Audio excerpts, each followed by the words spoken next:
Joining us now on Indoor Soccer, our old friend Roberto Martinez. Now already, Roberto, in your third year in charge of the Belgian national team, it sounds like some years may be eventually added on to that. Good to see your upbeat, smiling soccer face, my friend. Same wise, Rob. It's a pleasure to share some time with you. Let's get right into it. The big story, of course, the Bundesliga returning to action over the weekend. What was your immediate takeaway as a soccer fan and as a manager of a national team?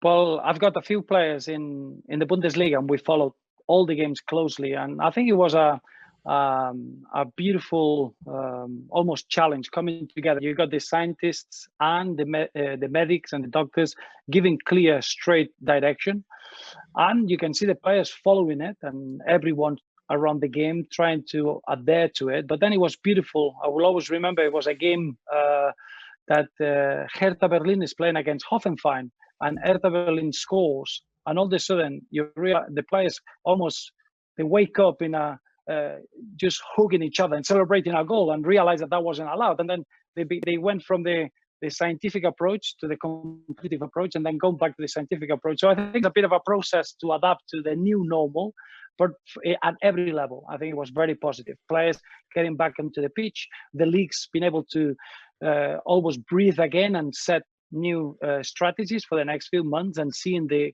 competition finishing. And then I think for society is a beautiful example that if you take the measurements, if you are very, very careful, we all need to try to find a new normal until the vaccination comes out. Roberto, you talk about this new normal. You were operating under a new normal, and Euro 2020 is now Euro 2021. You guys breezed through qualifying. You had a wonderful World Cup in Russia, finishing third. How do you transition this team to that next step and that next level? And how has all of this changed your approach to that Euros a year from now? Well, in a very clear ways too. Straight away we forgot about the Euros, and now we're concentrating into the next competition, which is the Nations League. Even after that, you got the qualification games for the World Cup in 2022 in Qatar before you can plan the European Championships again. So it has been a real change of strategy, especially on the players. I think we accelerated now, trying to bring the youngsters through the ranks a little bit quicker. We focus on a individual program of the players born in 2000 and 2001, and try to give them a quick development to see if they can make the European Championships. It was a shame for us. We had 2 years after the World Cup in 2018 that we wanted to improve in the way that we were working, and I felt that we were in a very good moment mentally and physically to go to the big tournament. But now we feel that we are ready to move on from that and almost arrive to the new Euros in a better shape, in an individual position as well. My contract finishes at the end of June, so we are in conversations now, and they've been very positive with the federation, that we're sharing the same vision and see if we can extend our relationship for further seasons. Roberto, my friend, you look absolutely gorgeous as always. That lockdown beard is phenomenal. You are a thinker.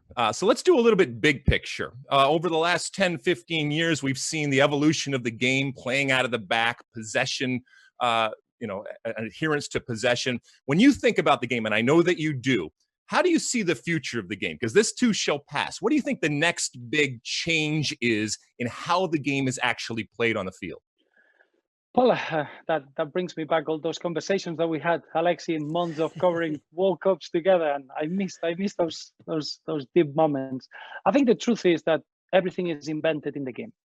Is 10 outfield players playing against each other, 2 goalkeepers, and you can bring 3 substitutions. So it's nothing you're going to see that the future is going to bring that is anything different. But it's true that football goes in trends. We went to that period of really strong physical and well-organized game. Then it came the possession-based style that I think it took over from 2009 all the way to 2014.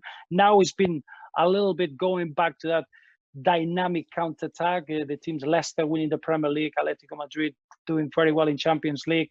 I do feel that now the next step is, and he always goes into good periods of fashionable styles, it's been flexible. Now you see teams that they start with a back 3, they finish in the game in a back 4, they play from the back, but then in second half, because the pressure has been very effective, they know how to prepare a long pass. And I think that flexibility is what it brings the modern footballer into a different level. Before we were used to working in a certain way. Now we work in a way to make the player flexible, and knowing that depending on how the game goes, the opposition that you play in, you should be able to switch the role in your concept. If that's playing from the back, if that's keeping the ball, if that's been without the ball and getting ready to counterattack. So it's almost, we are starting the period of real flexible football. We saw it, an international football, I've seen it very, very closely. And maybe the World Cup in Russia will be beautiful examples on it. But I think the big difference that I've seen now, Alexi, with the younger players is that they ask you, how do you want this concept to be played? And the first thing they say is, are we doing that for 90 minutes? And I think for me, that's been a real shock, that a player is already thinking that that's what we're doing, but maybe we're going to do other things during those 90 minutes. And I think the modern footballer should be able to be a thinker, to be able to perform at this highest level now. Roberto, we could talk soccer with you all day and all night. Sadly, we have these time constraints. So good to see you. So good to hear from you again. For the best soccer content anywhere on the internet, follow Fox Soccer on Twitter, Facebook, Instagram, and YouTube.